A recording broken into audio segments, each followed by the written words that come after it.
రంగారెడ్డి జిల్లా చేవెళ్ల మున్సిపాలిటీ కేంద్రంలోని MLA camp కార్యాలయంలో చేవెళ్ల ఎమ్మెల్యే కాలే యాదయ్య 79వ స్వాతంత్ర దినోత్సవం సందర్భంగా జెండా ఆవిష్కరణ చేశారు. ఈ జెండా ఆవిష్కరణకు మాజీ సర్పంచులు, మాజీ ఎంపీటీసీలు, మార్కెట్ కమిటీ చైర్మన్లు, జెడ్పీటీసీలు మరియు యువజన నాయకులు మొదలగువారు జెండా వందనమునకు విచ్చేశారు.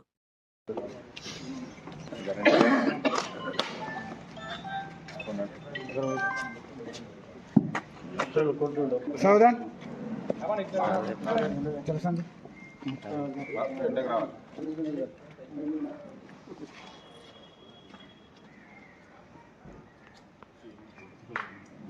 जुड़ा है बाबू नो